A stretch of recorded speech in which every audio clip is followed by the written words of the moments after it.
I want to encourage everybody to make their mind their friend and not their enemy. Allow the body, what I said, this curious experience of saying something and noticing that a person relaxes into a sentence when it meets their experience or a desire. I talk in When Cancer Visits in a particular chapter how to optimize your needs. Your needs might totally change. I read your book, When Cancer Visits. It was an incredible read. So much of it was relatable to me, especially having cancer 4 different times. In the book, you mentioned that the shock of cancer jolts you into a different universe. And I can certainly Mhm. attest to that. I remember the shock and the numbness with each and every one of my diagnoses, including the emotional aftermath that comes with it.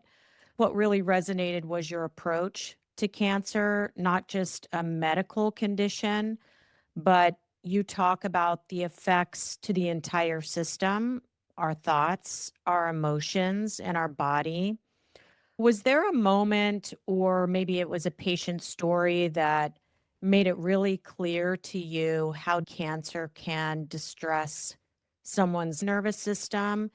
I mean, it was an evolution. I have a meandering path of education of being originally trained mostly about the brain, but then I also did an internal medicine residency, and I realized that you can't separate the mind from the body, the heart, or the lung. That these are unified, as I say in When Cancer Visits, a conglomerate of cells, a heap of cells. Hmm. And once I realized that we need to treat the whole system, not just the important actions of how to treat the cells that have cancer, but what are we going to do with the other cells, the cells that emote, or the cells that think, or the cells that are scared, or the cells that tell stories, because Hmm. they're limiting our ability to really make good choices. It was very interesting. I vividly remember having a conversation with someone where I would, and this was years ago, I would say something and they would take a breath. And I thought that was odd, like, so words come out of my mouth and I would see almost a sigh. It was very kind of, not jarring is not the right word, but I remembered the curiosity of what had happened. Why would words come out of my mouth? And there was a very clear response from body. Hmm. And I later noticed that it was usually when the words matched the patient's experience. So I became really curious about how the body expresses itself when reality is spoken that the mind might not agree with. The person Hmm. might sit there and say, oh, we're doing this and this and this and this. And the lung independently would take breath. And so I realized the importance of integrating the system, this nervous system that gets jolted. Your podcast has a very clever name, In Shock, and it's the nervous system in shock. Yes. And then I was really intrigued, not just to help the mind in its thinking with cancer, but help the body, help the mind. And then I became a little obsessed and excited about it. Like just, Yeah, um, I can imagine. I used to joke with my friends because I went through a lot of stuff in what felt like a very short period of time. And I used to say, my body and my brain are not attached mhm, because my brain wants to get going and moving and mhm, doing and continue mhm, on with life. And my body is just taking one hit after the next. Like it's mhm, not the same vessel. That's how it felt. mhm. And there's definitely this coordination between those entities. So view myself as someone, because I understand mind, I'm trained in mind and brain, but I'm also trained in heart and lung, to kind of bring that system together in a as holistic approach as possible, and really with the goal, when you are in shock, you Mm, have to make important decisions. It doesn't even have to be cancer. I talked earlier with someone who has MS, and you have important decisions to make. And when the jolted nervous system, as I say, and when cancer visits, affects that decision making. So when cancer visits, it's not about what chemo to use or what radiation to use. It's That's clear right. that you have to make important choices, but be at your best in body and mind when you make those choices. That's Yeah. kind of the purpose of the book. I liked the grounding techniques. You had some very specific breathing exercises. And when I was reading the book, you use visualization for words, even writing the word in the air and the breathing techniques. When I wrote joy in the air and I was breathing in between each letter, I was even more relaxed than I was before I started this practice. I'd love to know how you determine that as a solvent for the fear and shock and uncertainty that we all have when we have cancer. Yeah, so it's based on the physiology of body and mind and how they interact. The brain has limited processing capacity. So if the mind tells the heart, hey, don't palpitate, slow down. The heart says, no, thank you. I'm beating because it's scary. So boom, boom, boom, boom, boom. You Right. talk about in one of your podcasts, I think, about the chest pressure. And so the mind doesn't have the ability to tell the heart, slow down when it's scared. Mm, But the brain, the mind can slow down when you slow down the heart and help the lung breathe. It's a very simple mechanism. mm, The vagus nerve, again, when people read When Cancer Visits, I go into the physiology of the information that gets from the lung and the heart to the mhm, brain through the vagus nerve. A lot of fibers where the brain doesn't have a choice. The mind has to then kind of go along with the program. However, if you have a very active thought process, particularly one that projects into the future. Oh my goodness, am I going to live? Or is the radiation working? Or this fear mhm, based thought about the future, it doesn't overrule or it can overrule what you do in your body. So you have the mind, you keep the mind busy with something that basically cracks the capacity of the mind to process information. Very mhm, simplistically, looking at it simplistically, the brain is like a complicated computer, and you can crash the network with information, but let's crash it with pleasant information mhm. like visualization or auditory stimulation, music, kinesthetic. I'm walking through all senses that you can use to shift focus away from what the brain does under fear, which is thinking not super helpful thoughts. That's right. When we first get diagnosed, we don't have all the information, right? It's Mhm, just you've had a biopsy or some test that's revealing you have cancer. And I remember when I got the call, I immediately put myself 6 feet under because it was mhm, like, oh my God, I mhm, have cancer. I'm going to die. This was in 2013. A lot of people were thriving through cancer at that point, and chemotherapy was very different. Wasn't that scary stuff that was even 10 years prior to that. But nonetheless, when the news came, I was like, oh my God, we got to start planning my funeral. And looking back, I didn't have any information other than you've mhm, been diagnosed. Now we have to run all these other tests to determine mhm, what's really going on with you. I'm sure everyone has a very similar reaction. mhm. And that's exactly, and I'm very glad you're mentioning that the mind gets tripped up with the word cancer. We Yeah. live in a society where it used to be true that cancer equates usually to death. That is Mm, not true anymore because mhm, cancer is like, I don't know, hundreds of illnesses that cover the whole range from things that can be cured to things that you have to live with mhm, or might eventually die. But when people hear the word cancer, the mind makes the association you made. It's cancer equates death, even when that's not true. That's So right. a fully functional mind would say, hey, Teresa, let's collect information before we tell a story about the future, which is only based on fear. Of course, you Right. tell yourself the story, cancer equates death, because you're scared and in shock.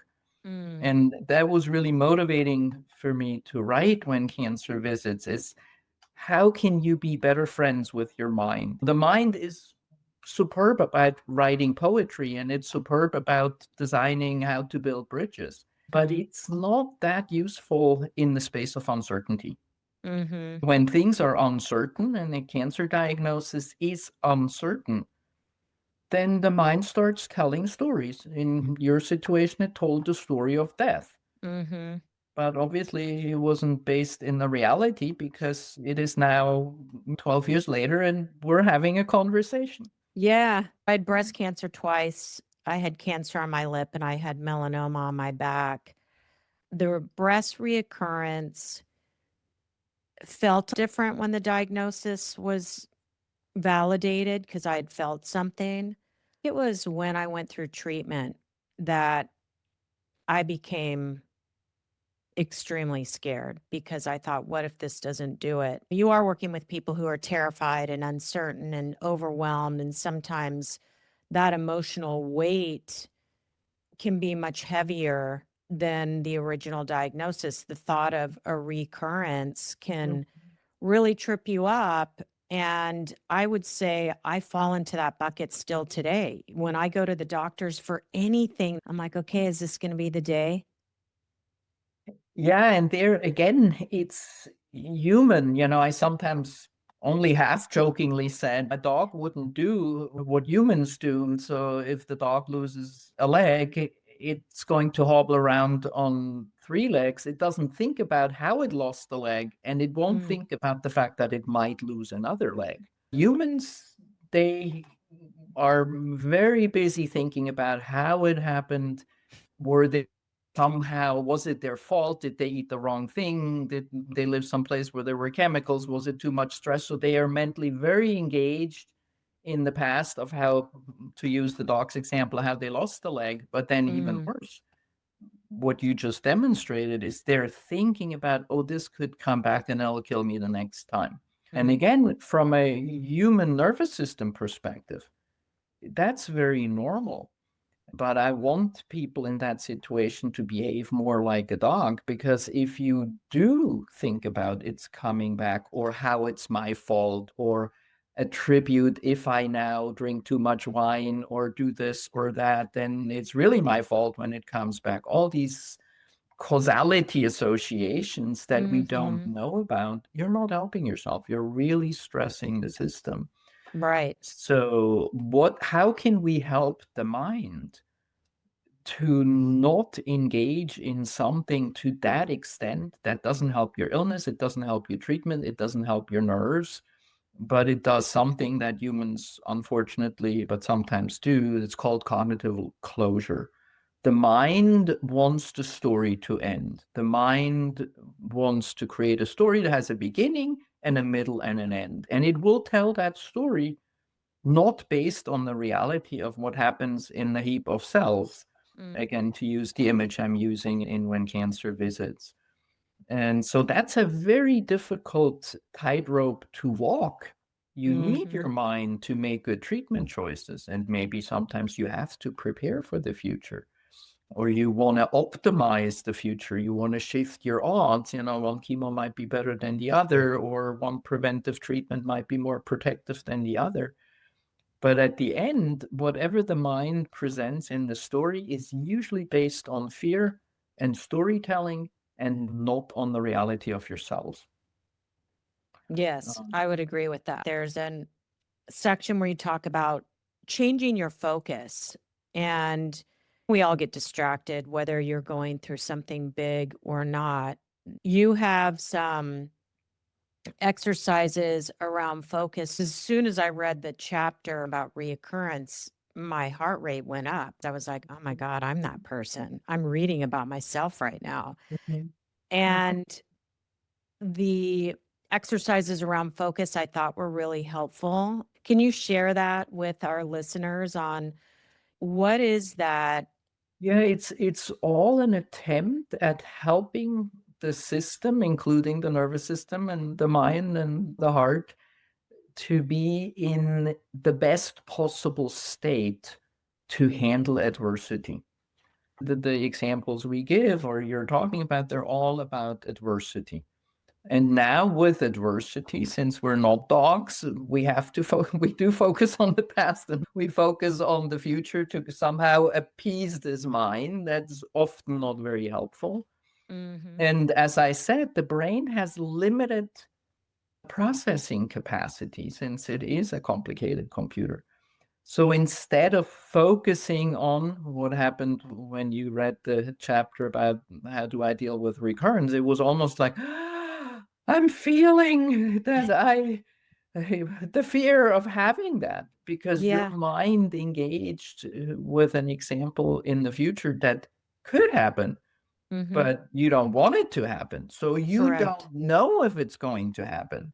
Right. And so it's very activating to then think about. But if you shift your focus on an activity that engages the brain in a different way, while you're helping the nervous system to calm down, the brain can think about how you're going to die from that recurrence that you might or might not have.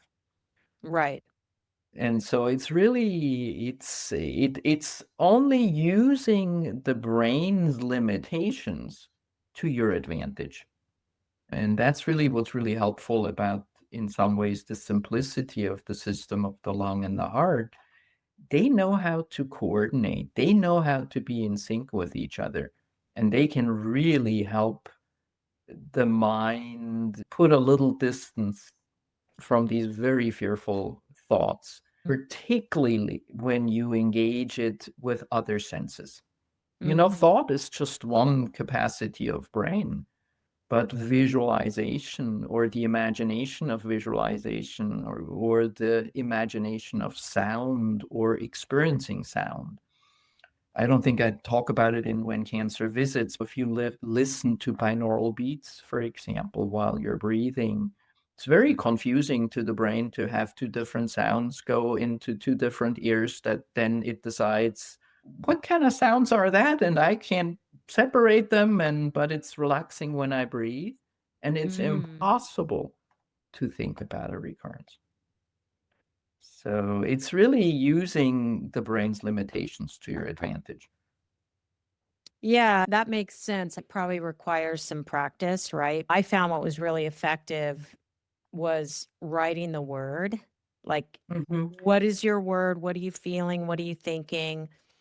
Or how do you want to feel right now? And my word was joy. Now write it in the air. You're really engaging your brain mhm, because you're like, okay, am I going to do cursive? Am I going to just do mhm, script and then mhm, breathe in between? mhm, There was a mhm, lot of thought process that went into it. It didn't take me that long to do, but just for people who are listening, as you described that in the book, and I practiced this breathing exercise, it really was effective. It must be because you literally have to think about mhm. these different things that you're doing.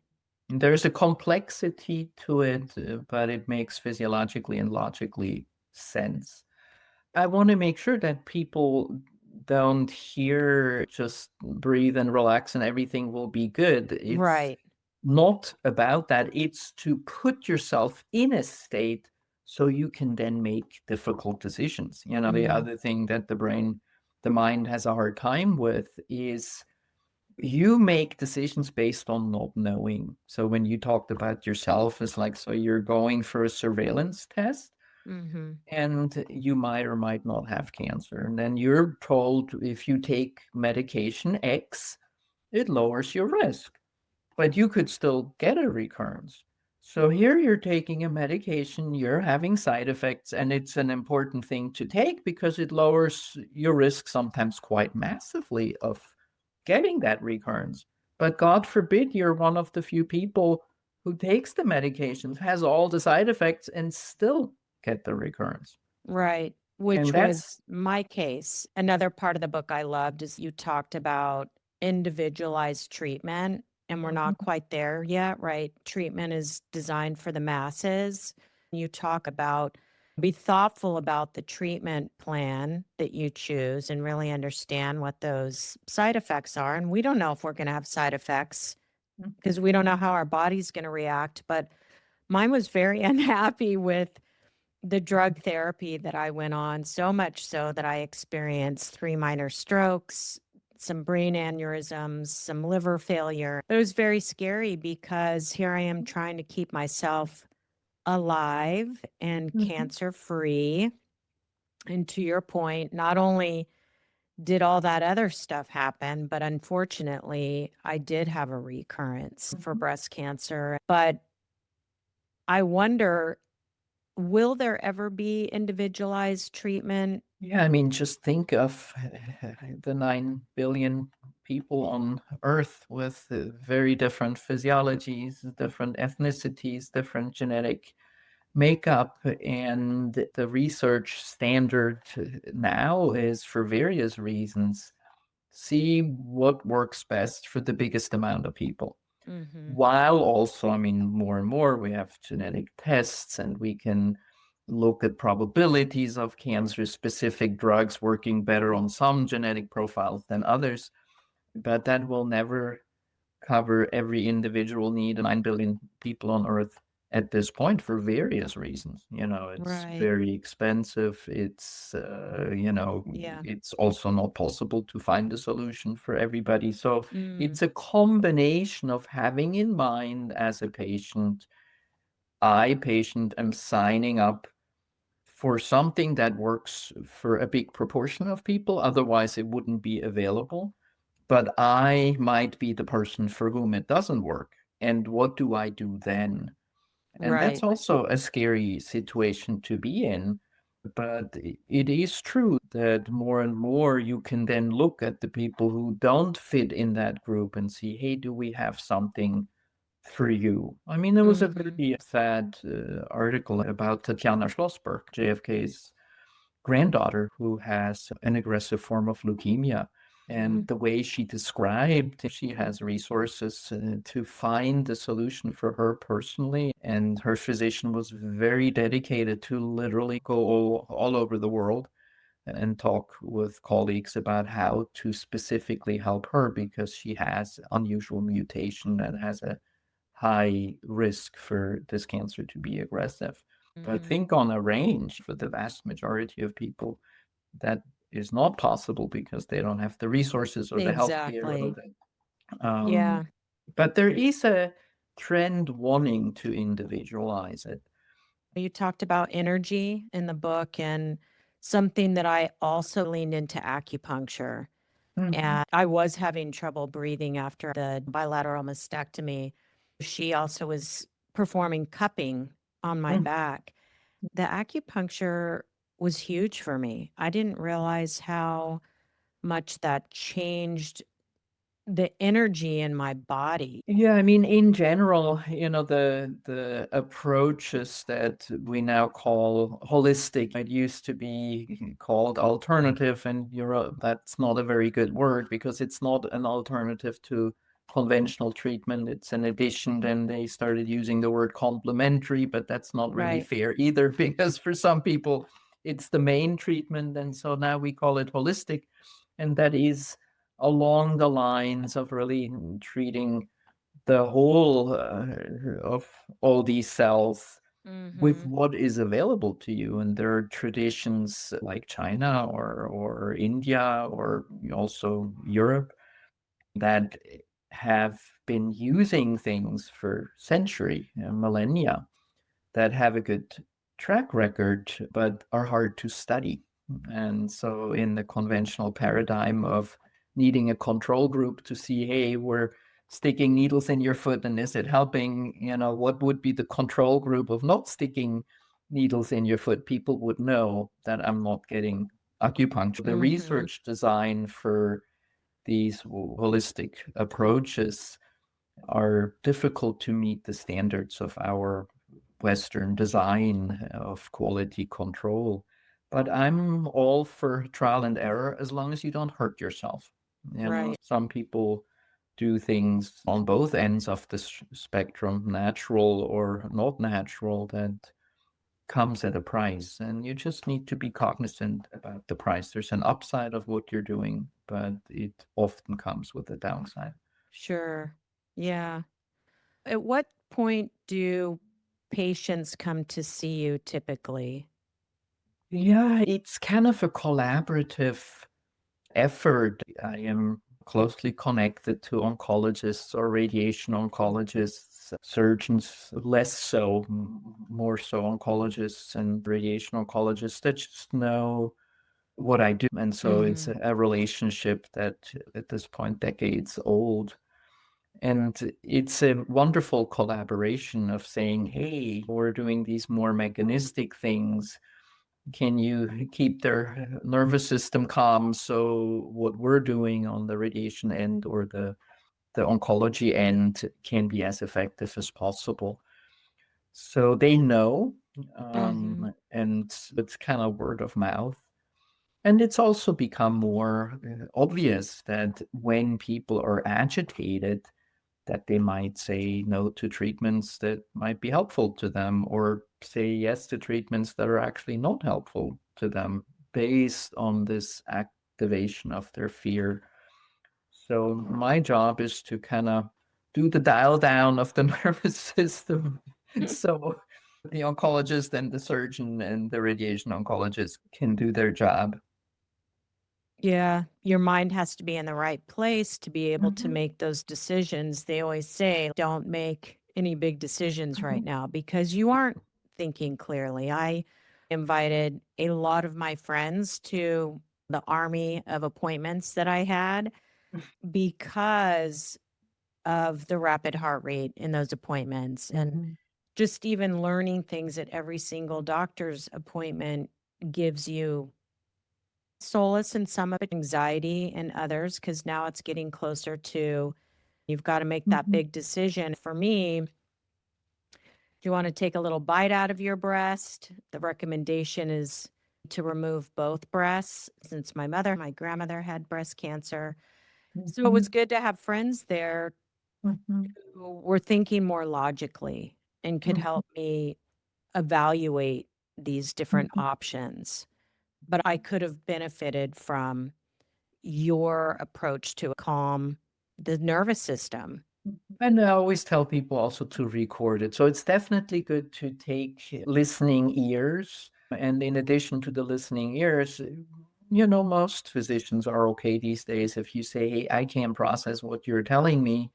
So are you okay with me recording? And then you go home and listen to it. Great And idea. yeah, I've been the listening ears for family or friends. And I'm often surprised that even though I'm a physician, that if I listen to the tape afterwards, I hear things that I didn't hear, and I'm not even the one who is sick. So to have listening ears, have a scribe or record it and then really say, did they say that? I mean, it's so much information to It is. process. You're not supposed to process it in a state of fear, but how can you? It's scary information, and the burden of the decision often is on you in terms of, yeah, we're giving you this risk assessment. If you do this, then your probability of living for 10 years is X amount. And if we do this, it's this. Right. They don't tell you what to do. They give you the odds and the pros and the cons. And then the burden of the decision is on you. And that's heavy because you want to make the right decision. Mhm. You want to live as long as possible with the best quality of life. You want quantity of life and quality of life. Yeah. Exactly. I like that. That's a brilliant idea. I don't know why I didn't think of that at the time, but it's true. I remember when I had this strange thing on my lip and they discovered it was cancer. I got the call when I was driving down the freeway. Mhm. It was my very first diagnosis. After she said those words, I literally couldn't hear anything else she talked about. Mhm, I'm mhm, thinking, should I pull over? Oh my God, am I going to get mhm, in an accident? What's going to mhm, happen? Even when she said, is this a good time? I'm like, yeah, it's a great time. What do you mhm, got? mhm. Not expecting that. I heard nothing after that. Yeah, And so that is exactly the disconnect between the mind in a body in shock. So Yeah. when the body and the nervous system is in shock because it's dangerous, the information is dangerous, the Yeah. mind turns off. And so, yes, please do pull over. Because sometimes people still have the automated skill of driving because they don't have, you can still drive if you have scary information. But Right. since there is a disconnect between, it literally separates. You can Mm. even look at the brain in an MRI. In that moment of shock, the fibers that go to the part of the brain that has executive functioning and saying, hey, Teresa or Manuela, let's do this, they're not there. It literally disconnects. And so people need to know Wow. in a state of shock, Yeah. their mind very often or usually, not always, but usually doesn't work. And you have Mhm. to make accommodations for that. Yeah. And people always think they can kind of control their mind with their mind or control their body with their mind. And it's simply not true. You can sometimes do that, or you can learn to do that, but the natural mechanism with shock, with adversity, is cognition glazes over. Mhm. It's a fear response. You're out of Stanford? Yeah, that's part of Mm. my academic appointment is there, my clinic work. Yeah, in part. So that it would be oncology, the surgeons who are involved in that patient's case who would then say, "We could use you to bring some calmness to this individual." That's really where you get brought in as part of a treatment. Yeah, I mean, people say, what do you do? I sometimes say I'm a body mind self regulation assistant. Okay. Because the nervous system is so activated that the mind doesn't work. You just gave the example when you got your diagnosis. It Yeah. literally disconnects. Yeah. And so, how can you learn in a time of adversity to utilize this nervous system and the lung and the heart, which are all very closely linked, and other mind capacities, Mm. writing in the ear, to get the system into a state where it can then tell the surgeon, oh, this is a good idea. I want to do X, Y, and Z, and not sit there frozen, leave, and then turn around and say, I have no idea what the guy said. Yeah, because we go numb. Mhm. Yeah. Because your brain glazed over. Yeah. So I just try to assist in part of the puzzle, that doesn't involve a knife, or it doesn't involve a radiation beam, or it doesn't involve medication. And there are so many things. I mean, hypnosis, guided imagery, I mentioned binaural beats. There's so many ways to help the nervous system into a state so you can talk with your team, or also what you mentioned, be less scared of the future. Mhm. The mind tends to tell stories about the future instead of saying, I don't know what the future brings. The human Right. mind literally is not good at not fabricating stories about the future. Yeah, it's a tricky thing. I had a lot of radiation because the cancer the second time was all over the chest wall. At the end of it, I surprised myself and I was very upset. I was in traumatic tears. Mhm. And the radiologist at the time clearly had seen this before and said, "What's going on?" And it Mhm. was, "Oh my God, how do we know this isn't going to come back? Mhm. We're done with treatment. Now what?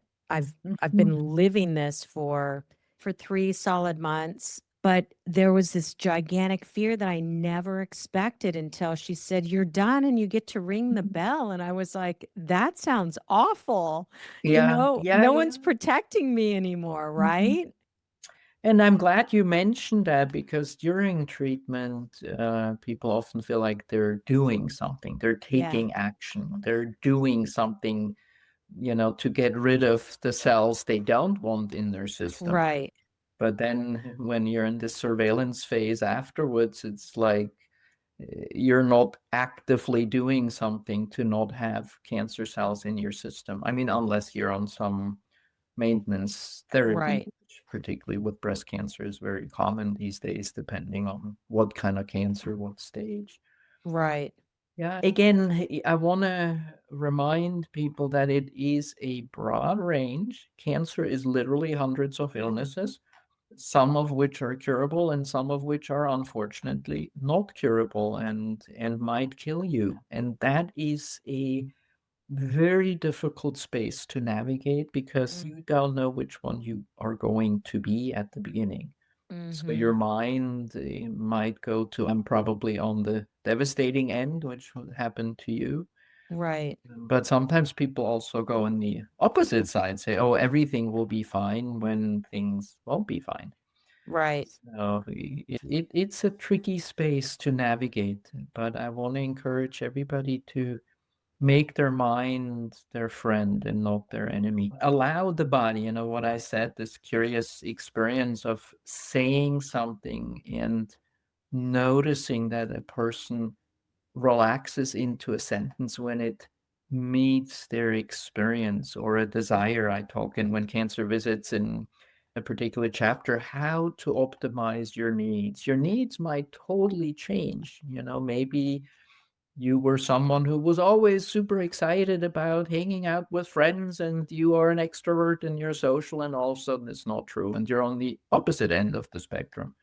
And then everybody goes, what's wrong with you? You used to hang out and now you don't. And you're like, I don't know. This reorientation in this different world can also be very identity challenging. Sure. And so there's a lot that goes on in that space. Be collaborative with your team, be honest with what happens to you if you feel a huge amount of stress.